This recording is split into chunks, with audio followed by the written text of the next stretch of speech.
Radio 950 KJR, an iHeart radio station. This is the 12th Man Postgame Show, powered by Real Steel. Find yours. Visit your local steel dealer today. On your home for the 12th Man and the NFL.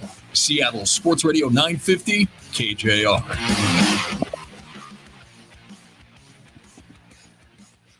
Oh, that was a little more like it. That was a little more like it. No heart palpitations, no having to pop blood pressure pills. I mean, still some Seahawk fans probably did, up 10 points in the last 5 minutes of the game, but that's just because that's how they roll. I certainly didn't. When this game went to 30-7, it was OVER.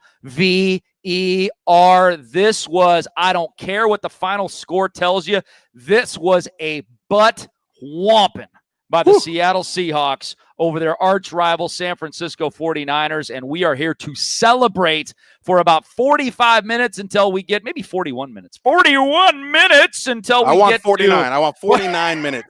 Okay. In honor of the 49ers, who, as Slickhawk actually accurately put it 5 minutes ago before we went on, they are no longer a factor in the NFC West. Not only does check them off the list. You are 3 games up on them. They have a murderous schedule over the next 3 to 4 weeks. You can't lose the tiebreaker unless it would be some sort of, 5th tiebreaker down the road at the end of the year, but that is not going to matter at all. The San Francisco 49ers are not going to win this division. So it is now, Slickhawk, a 3-team race, and you got help from the Dolphins today beating the Rams. So just a good day for the Seattle Seahawks. Right here in my hands, if you can see this, if you're listening on the feed, I've got Hockey, the elimination hamster, and he has eliminated the San Francisco 49ers from contention in the NFC West.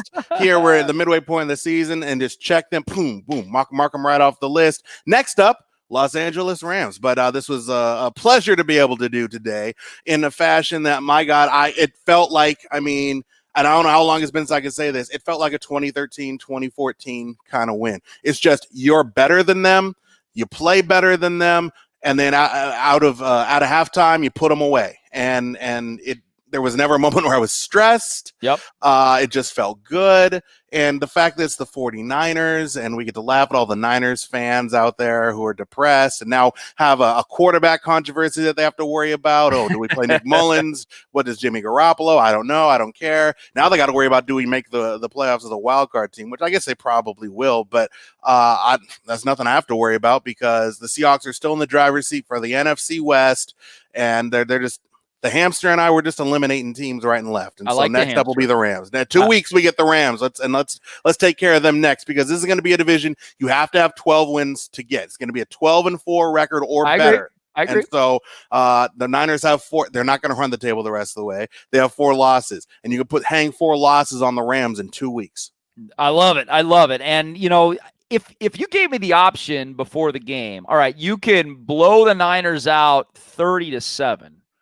Or you can win the way you did, whereas you put quarterback controversy again in Santa Clara with Nick Mullins coming in and looking pretty good against the, let's face it, a defense that was giving up yards, I'm telling blue in the face. I hate passing yards allowed as a stat for defenses because of what you saw in the fourth quarter. They're just dinky and dunky. The Seahawks passing defense is going to look worse statistically today than they actually were today because they were phenomenal today all across the board. But yeah, it just adds a little of the intrigue to the whole San Francisco side to this story because now you've got their talk radio, you got their fans going, oh, maybe we're starting the wrong guy, get Jimmy G out of here. And it just, it just makes me happy when I know they're unhappy down there.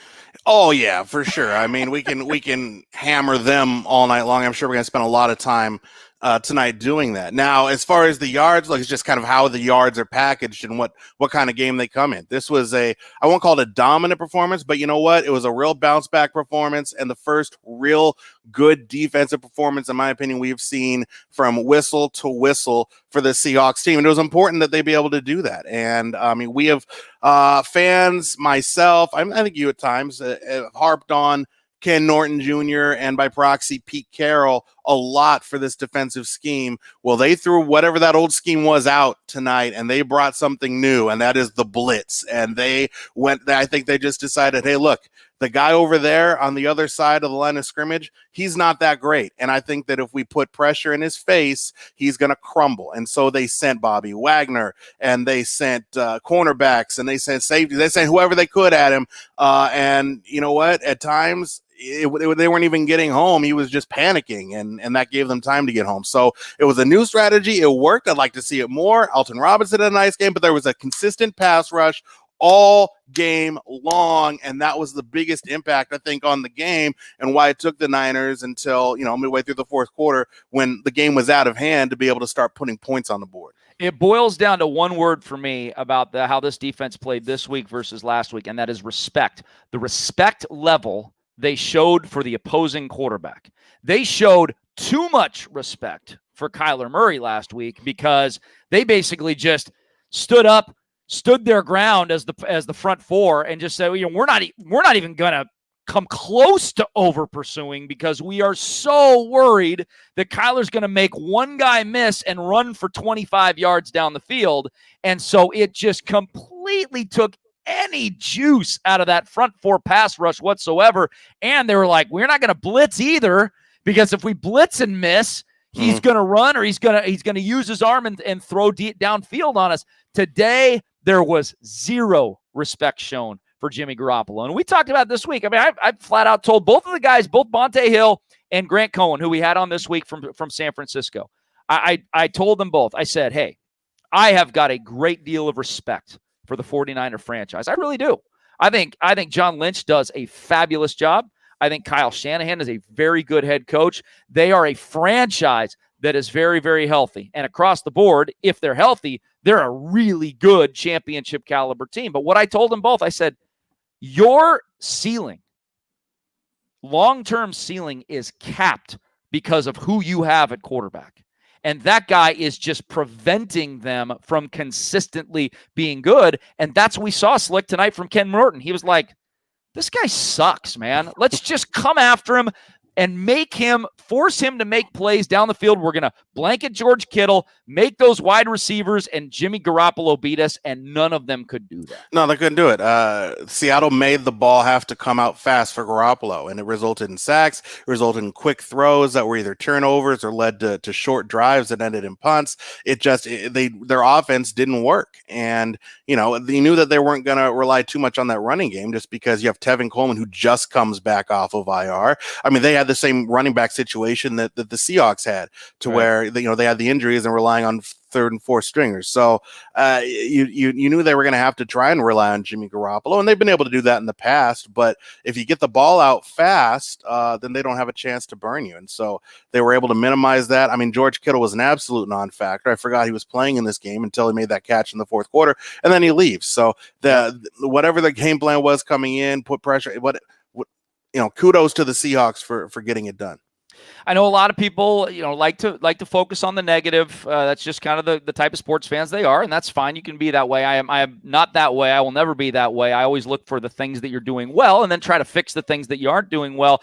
But here's a stat for all those people that are really worried about this team, and what triggered me to look this up was actually the Matt Calkins Seattle Times piece this week, where he claims, and it's not the first time that I've heard it, but it's, hey, they're only a couple of plays away from being 2-4.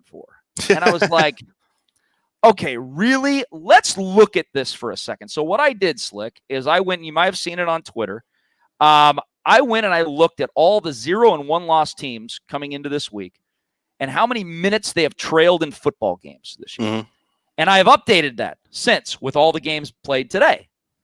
The Seattle Seahawks have trailed in the fewest amount of minutes in the NFL this season at 69 minutes. Now, there's a caveat to that. The Chiefs are second at 72, but the Chiefs have played one more game. So I will give the Chiefs the edge as being the most consistently dominant team over the course of 60 minutes, over the course of 7 or 8 games in the NFL this season. The Chiefs have, on a per-game basis, trailed for fewer minutes on average than the Seahawks.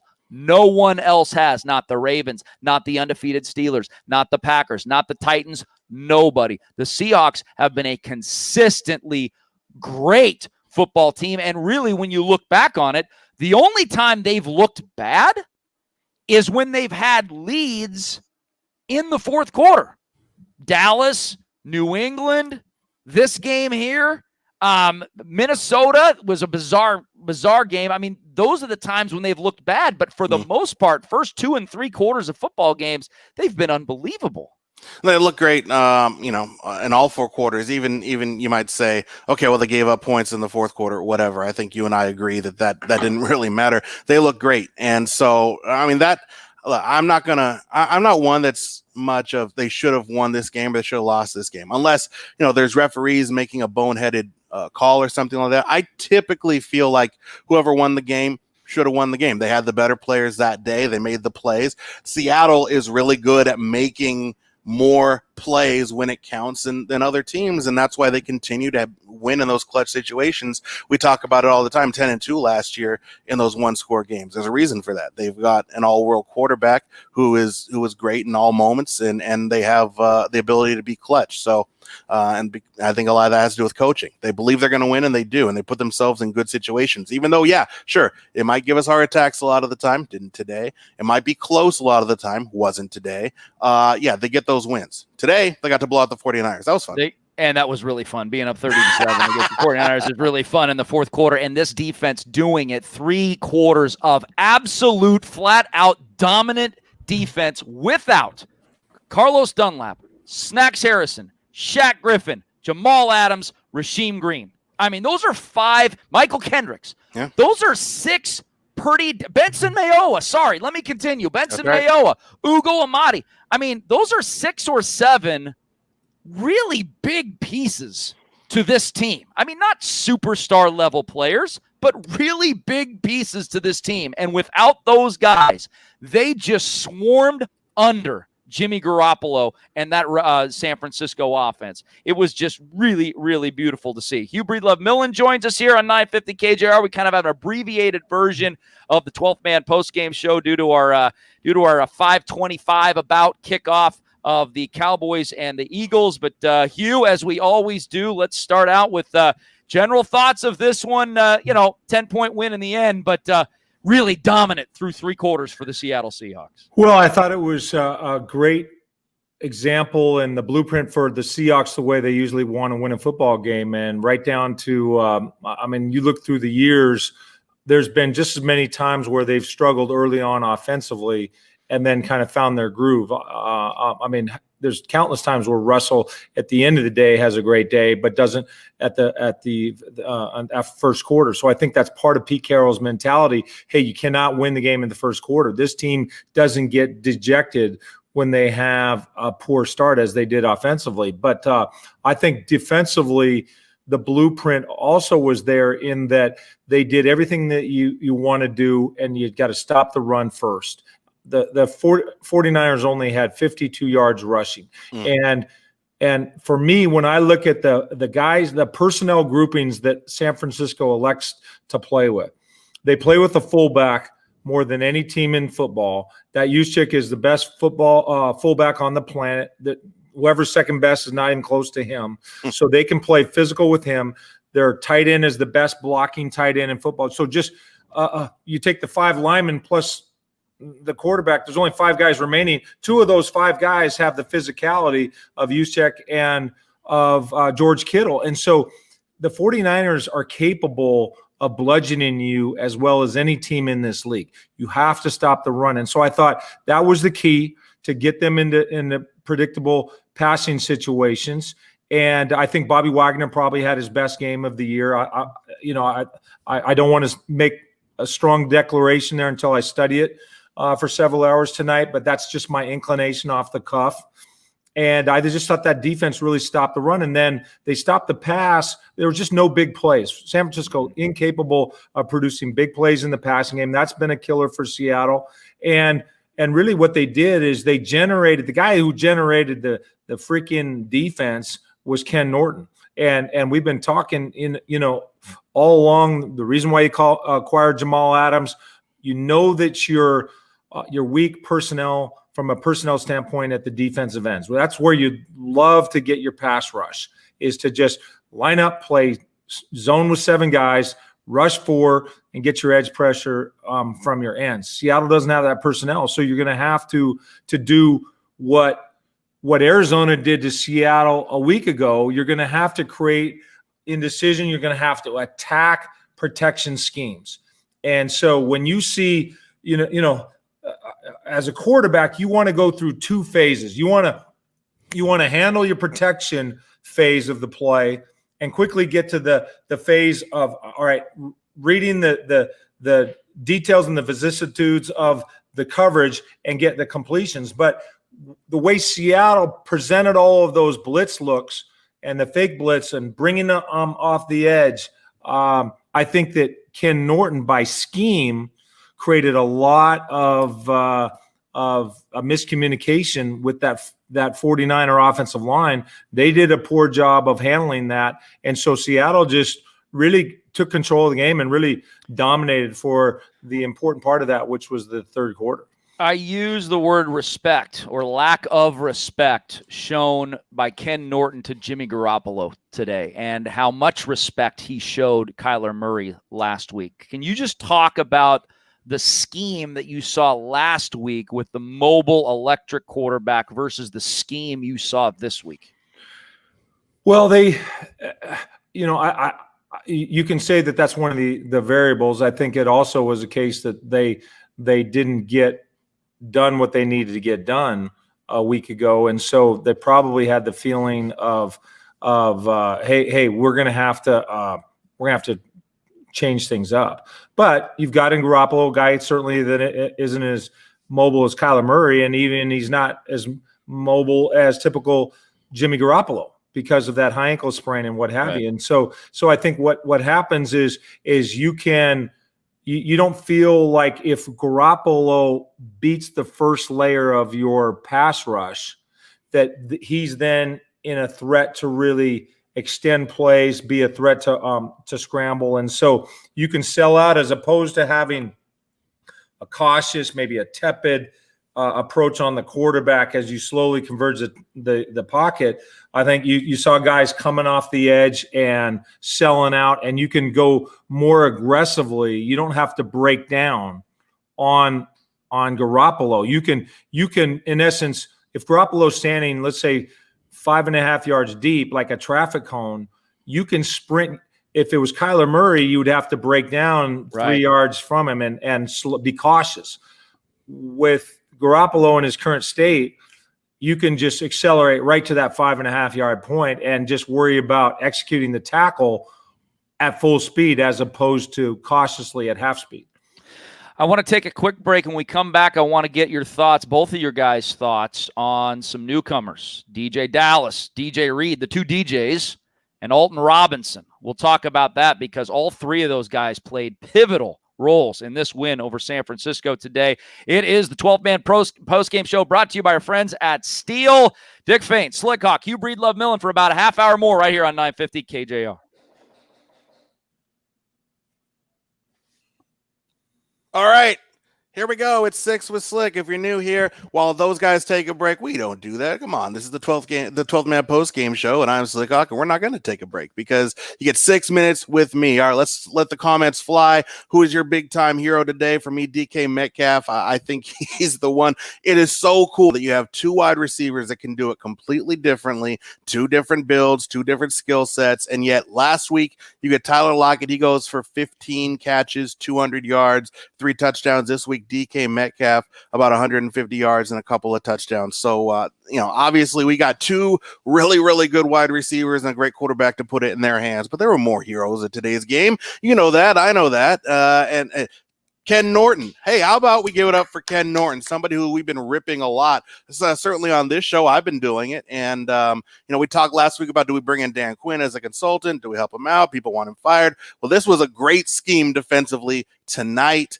done by Ken Norton Jr. in this defense, and the way they dialed up blitzes, they did it in all kind of different ways. Threw a lot of stuff at Jimmy Garoppolo that he wasn't ready for. Jimmy Garoppolo is not ready for a lot when it comes to the National Football League, but they throw that at him, and he had no answer for it. The Niners had no answer for what the Seahawks were throwing at him defensively, which is, it's new. You haven't seen that this year. And it's just, when you have pretty good defense show up with this team, the fact that their offense is as good as it is, that's really, I think, all you need against most of the teams in the NFL. And I think Seattle is, obviously we can see one of the top teams in the NFL, not just by record, but just looking at them. If the defense plays like this or just close to this level, put a little bit of pressure on, things like that, let the offense do the rest, you're not going to have to sweat these games out. So this was a big win for the Seahawks, obviously knocking out, in my opinion, a division opponent from the division title race. The 49ers have 4 losses now that you just hung their 4th loss on them. I think it's going to take 12 wins to win this division. You have another game coming up with the Niners. I don't think that they're going to run the table, so I think the Niners are out. Now you have a Rams team that you're going to face in 2 weeks. 2 weeks you get to play the Rams. They lost today to the Miami Dolphins for their 3rd loss of the season. If you beat them in 2 weeks, I think that we could take the hamster out again. We can eliminate another team from the NFC West race, because I don't think the Rams are going to run the table. And again, 12-4 is, I think, the worst record that you can win this division with. So then it'll be down to the Arizona Cardinals, and that's a whole different issue, and we'll deal with them later on and see what they do. And they got a young quarterback, a young head coach, a young team, and maybe maybe they're not going to be able to by the time you play them later on this season, maybe they'll be out of it themselves. Colin makes a great point. Hero of the day, the offensive line. You didn't have the drive-killing penalties that they can have so often. Some great efforts from Dwayne Brown in particular. Look, Russell Wilson had time again, and this is the best in terms of pass protection I think we've seen a Seahawks offensive line playing quite some time. You had Russell Wilson having all day, just able to hang back, survey. A lot of deeper plays to DK Metcalf, a lot of longer developing routes. They were able to take that time because of the offensive line giving Russell the time. He was able to move around when he wanted to. It felt like a good flow. Definitely starts up front. All right, S Pickles 13. I'm not sure the kind of defensive performance is the new normal, but is darn promising. Yeah, it's promising. Sure, absolutely. The fact that they were able to do this to any team. Now this great. There's a division rival. But you can, and Jimmy Garoppolo is not the greatest quarterback you're going to face. You're going to face a pretty good one next week in Josh Allen in Buffalo. So if you can employ a defensive game plan kind of like this with some blitzing, get the ball out of his hands fast, maybe that'll help too. And that gives, again, time for your offense to get going. I know they're a little slow in the first quarter today with Russell Wilson, but once they got going, they never looked back. And so, the fact that even though the Niners are putting together late in the game some drives, had some yards, got some points, Seattle was able to answer back in the fourth quarter, put some points on their own. Ali, the defense, what happened in the fourth quarter? Look, the game was put away at 30-7. They had a 23-point lead. You give up the yards and the points or whatever. That didn't bother me so much. They changed schemes, because what you want to do pretty much in that situation, thanks, Kristen, appreciate it. Thanks for the shout out. I think what you want to do is let them take as long as possible to get down the field and take the clock off themselves, run the clock. And I think that's what that kind of style of defense is lending itself to. Sure, you're going to get down the field. We'll even, if you score, you do score, but you're going to take 4 or 5 minutes off the clock in doing so. We are back with the 12-man post-game show. Dick Fane, Q Millen, and myself right here on Sports Radio 950 KJR. Now back to the 12th Man Postgame Show, powered by Real Steel. Find yours. Visit your local steel dealer today. On your home for the 12th Man and the NFL. Seattle Sports Radio 950 KJR. Feels so good. Feels so good when you do the 12-man post-game show after any Seahawk win, but it feels especially good when you do it after a win over the hated 49ers. This post-game show brought to you by our friends at Steel. Steel dealerships are independently owned and operated with over 10,000 dealers nationwide, so there is one near you. Support a small business in your community. Visit your local Steel dealer today. Real Steel. Find yours. And the Seahawks defense, they were made of steel today. This is the first time we'd be able to say this maybe all season long, but they were made of steel, and they got some reinforcements We got more reinforcements coming, as I mentioned in the last segment. They had some reinforcements today, though, that we haven't seen, fresh from San Francisco. How about DJ Reed, guys? Second on the team in tackles with 6, 2 pass defenses, an interception. Slickhawk, give me your take on what you saw from the former 49er. Look, you were going to need somebody to step up in that passing game, in that secondary, right? Just the injuries today. You don't have Shaquille Griffin, and so you saw him step up. I mean, it's a team. He knows this 49ers team well, obviously, recently coming from there. But I thought that was just a nice little shot across the field that he got to give to those guys because, he had a nice game. I'm not going to say he had a great game. He had a nice game. He made some plays. He was what they needed. They needed somebody to step up, and he did. Hugh, I'm looking forward to hearing you both in the morning show and with us as well this week when you get to break down the film on some of these guys that we're going to talk about. But just overall first impressions by what you saw from DJ Reed. Well, it was good. I mean, he made plays. I mean, they had him on Bourne, who's a fast player, and I think he made plays in the flat. He was an inside defender. He never had to have go route responsibility as a wide defender. So he always had some help over the top of him, but he understood the scheme, and it allowed him to be aggressive on those underneath balls. The interception he had, a little fin route, a little short dig route, one can only speculate that he, having been a 49er and seen it all through training camp and what have you, he knows that scheme, and he probably was tipped off. So he had an inclination of the route concept, and he fired his gun. That you always expect guys, if you're going to be a real playmaker in this league on defense, whether you're a linebacker or what have you, when you feel like you've got a play diagnosed, fire that gun, go make a play.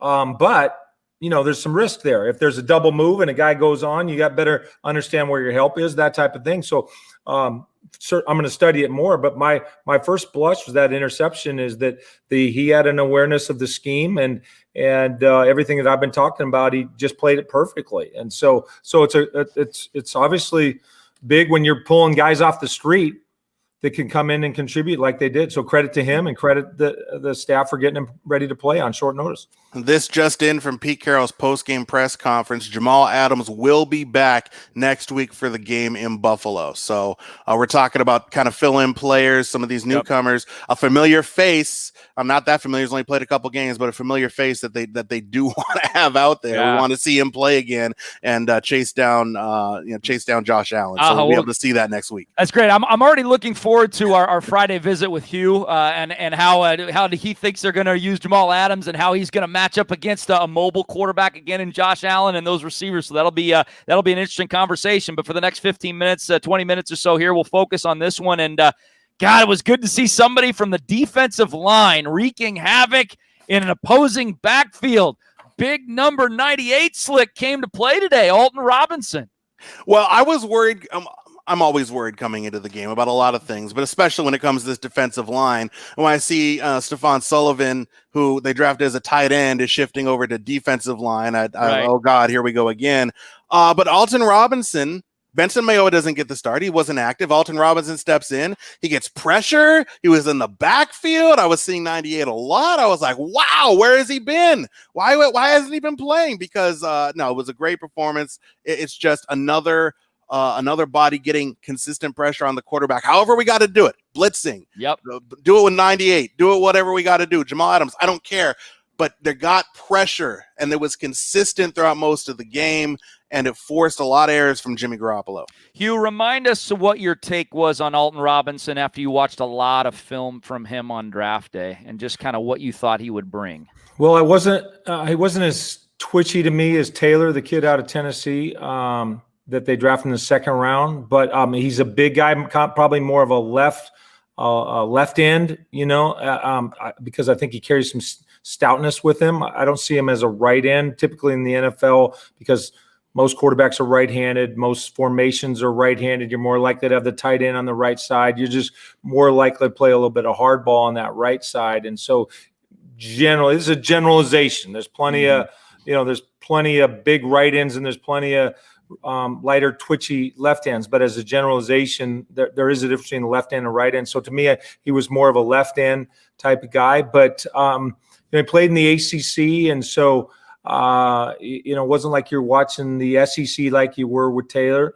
So he feasted on some guys that you're wondering just how good those tackles were. But I thought he was drafted at about the spot he should be. But I think that his ceiling thus far from what we've seen, his high-end athleticism might be a notch higher than what I had thought just watching him. Again, trying to extrapolate, what I was seeing in the ACC.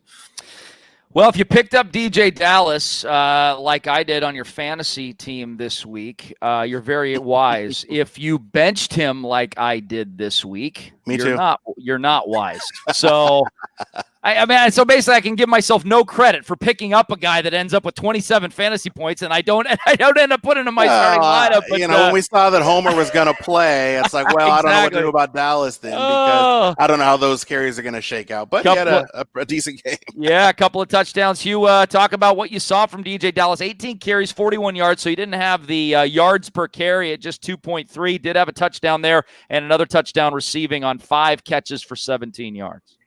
Well, I thought he was better out of the backfield. I mean, this is one of those typical conundrums that I get in being an analyst, which is that I'm a Seahawks fan. I'm a Seattleite. I want to shake the pom-poms. I went to the Seahawks' very first game.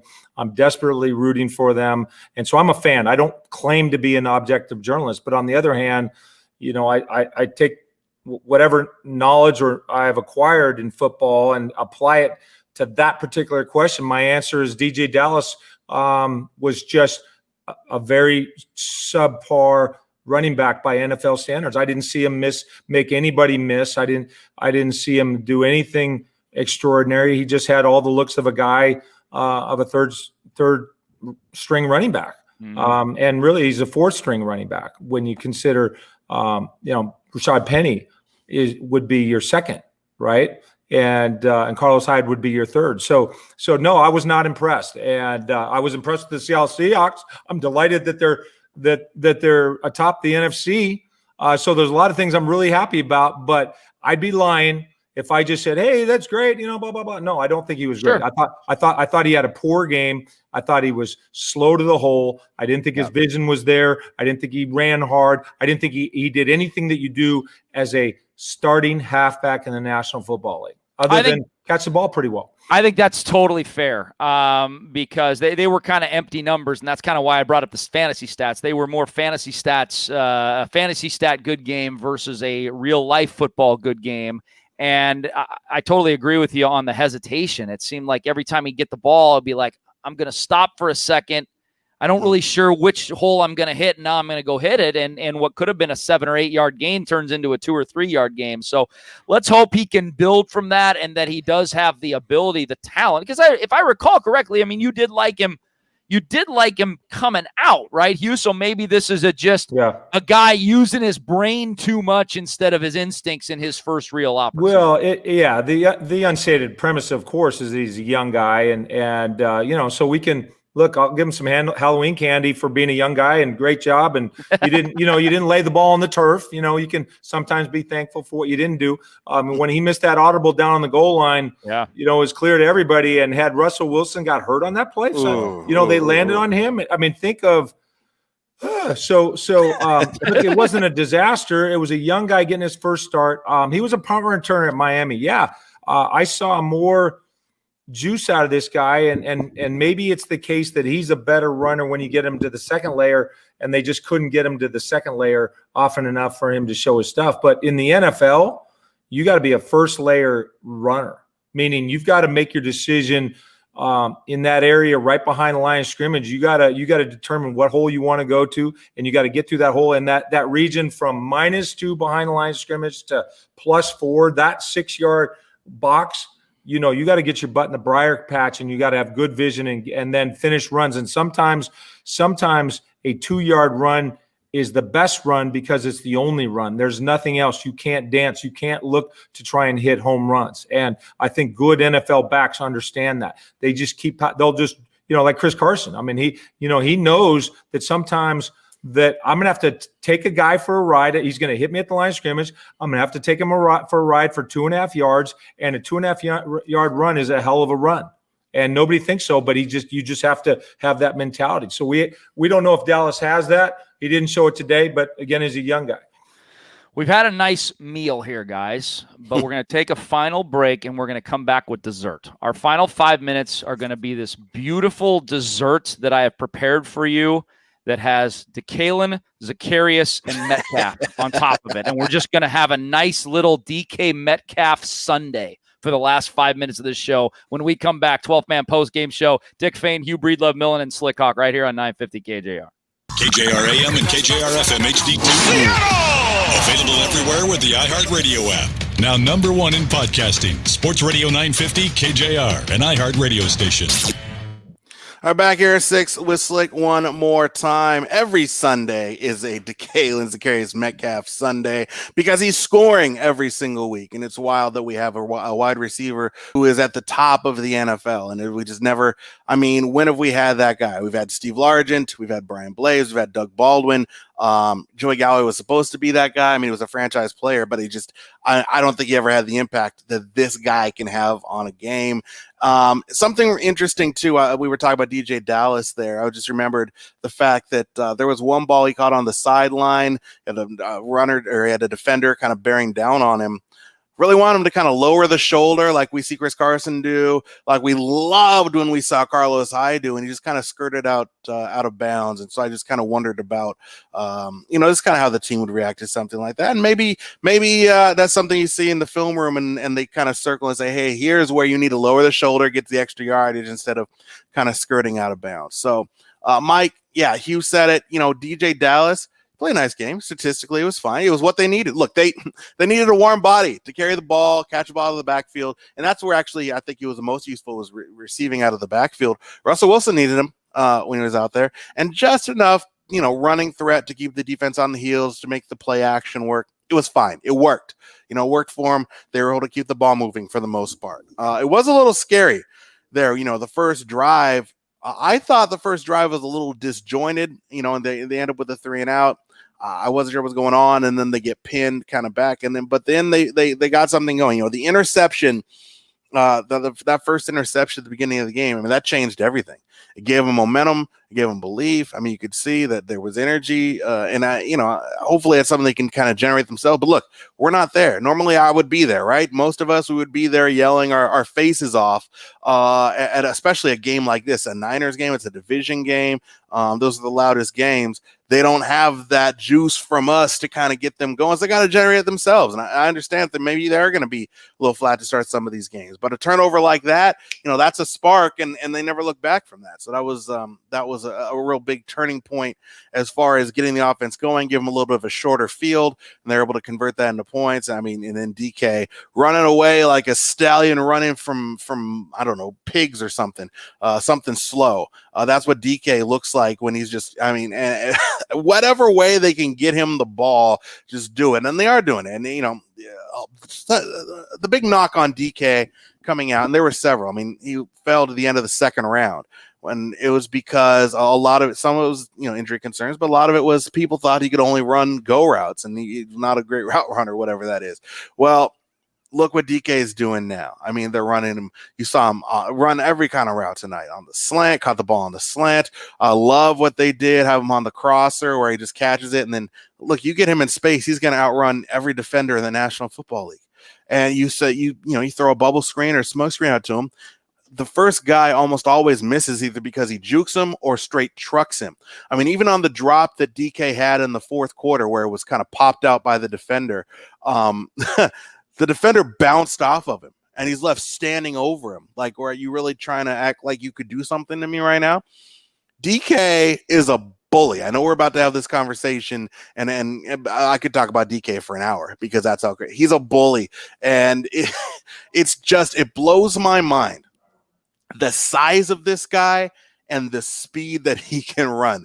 You just don't see it. Marcus wants to see the tight ends get more involved. You got some good tight ends on this team. Olsen and Disley. Hollister showed last year that he's pretty good. So, yeah, if you can get them involved whatever way you can, then great. And you did see Dissly make a key catch tonight. So, whatever you can do to get all these weapons. Look, they got a ton of weapons. Jay, when are they going to sign Dan Quinn? Defense almost gave up that game. I don't think they almost gave it up to Mullins. Look, I think they were in a different defensive scheme at the end of the game. They weren't really blitzing like that. They were letting San Francisco kind of run things out themselves. So those garbage yards and points that they gave up there, I'm not worried about that. Best defense, Roddy says, all year. Next week, you're going to get Carlos Dunlap in there. Pete Carroll already said in the post-game press conference, you're going to have Jamal Adams back next week in Buffalo against Josh Allen. So that's going to be a big help too. Carlos Dunlap, hopefully Snacks Harrison too. So as we get these guys in, look, there is help on the way. There are bodies coming. And so, Jamal Adams, we love the impact that he made week 1. I think he could definitely impact the game defensively for the Seahawks. You got a really nice offense there in Buffalo. And they showed some weapons today, too. And Zach Moss, he hadn't really been utilized a lot this year. He had a great game, too. You're going to need Jamal Adams. He's going to be there for you. All right, last few minutes with Dick Fain and Stu Millen right here on the 12th Man Post Game Show. KJR, let's go. Now back to the 12th Man Postgame Show, powered by Real Steel. Find yours. Visit your local steel dealer today on your home for the 12th man and the NFL. Seattle Sports Radio 950, KJR. I heard Slick during the break when he's doing his, what do we call it, Six with Slick? Six with Slick. On the social media streams. I like that, the Six with Slick. He called DK Metcalf a bully. Well, you know what? He is our bully. And my goodness, guys, 12 catches, career high. 161 yards, career high. 2 touchdowns, and for Slick and my purposes, 40.1 fantasy points. For this team right here. Yeah! Yes, sir. Oh, baby, the rest of my team sucked, but he carried me to a win. Well, that's all you need sometimes. Oh, my goodness.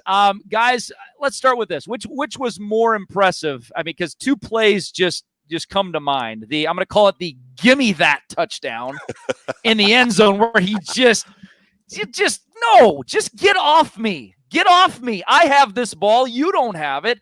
Or the Roadrunner beep, beep around the end. Not only does he get to the corner, but he has the speed and the dexterity to just to stay in bounds and sideline the ends, or just tippy-toe down the sidelines. Unbelievable, guys. Hugh, this guy, you were doing push-ups on draft day, and he's every bit as good as any of us could have ever hoped. Well, I think when you talk about those 2 plays, first of all, I'll go in the order you mentioned. That second one, that slant in the end zone, that was an RPO where Russell just chose to pull the ball on a run. That means they're not pass blocking. That end is in Russell's face. And so what I mean by RPO, run pass option, for those, you probably heard the term, the offensive line and the running back assume it's a run play. The receivers assume it's a pass, and then the quarterback decides post-snap what he elects to do with the football. And it was just like, almost I smirked, like Russell's going after that MVP because they got all these touchdown passes inside the 5-yard line. Yeah. And he kind of forced that in there, but it's a big body and he's just posting up. And so yeah, but I would say the first touchdown was more impressive for me. And just a couple things. First of all, it's a trips right, a bunch right to the right. And early in the game, I was watching the game with a few friends of mine. And when David Moore was on the single receiver side, he caught a slant on 3rd down. And I said, that should not be David Moore. That should be DK. DK should be the split end. He should be the guy away from the strength of the formation. So if you're going to put 3 or 4 guys on one side, in my mind, it should be DK. So early on, the very first, might have been the first time, don't quote me on that, but I think they're certainly Moore's first slant. I'm like, no, put Metcalf over there and make the defense decide whether or not they're going to play with 2 safeties. Now, ultimately, at the end of the game, they did put 2 safeties. You saw him drop a slant there where the safety come up, and I was like, oh, God, I hope he didn't break his forearm. When DK – you remember that one? Yeah. And, so ultimately they did, but it took them so doggone long to cover with 2 safeties. On that touchdown real quick, DK had a tight split, okay, not a normal and not a wide split. So he was a threat to run the outbreaking route. So the corner has to in his mind defend that area. what Seattle, he ran an in-breaking route, but usually in the NFL, you speed cut that. He came up and he square cut that, meaning he came to almost to a dead stop. Usually that's an indicator that it's a curl route, meaning the receiver is going to go straight back to the quarterback.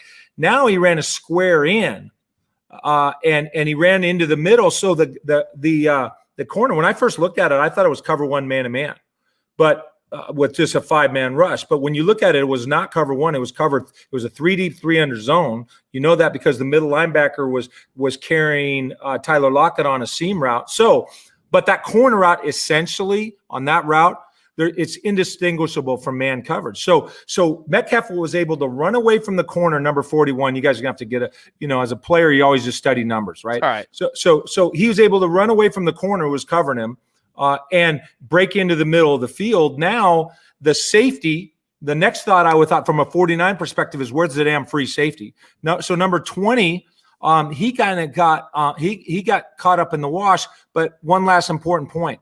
The Seahawks were in 12 personnel then. 1 running back, 2 tight ends. That means of the 3 receivers that were in the bunch, you had Tyler Lockett, but you also had Hollister, and you had 88. Olsen. Olsen, yeah, Greg Olsen, on yeah. the other side.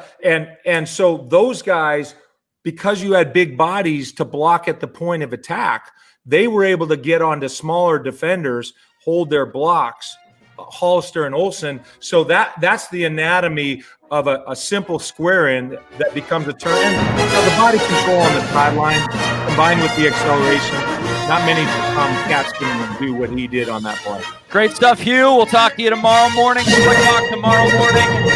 I'll be with you at 3 o'clock tomorrow. We've got Sunday Night Football right now. There's your hamster. Looks like Slickhock's got his hamster there, burying the 49ers. It's the Dallas Cowboys and the Philadelphia Eagles, a battle for first place in the worst division in the world. Seahawks win it 37-27. We'll talk to you tomorrow, everybody. Your home for every NFL primetime game throughout the season. And your home for the 12th man. Sports Radio 950, KJR AM and KJR FM HD2 Seattle.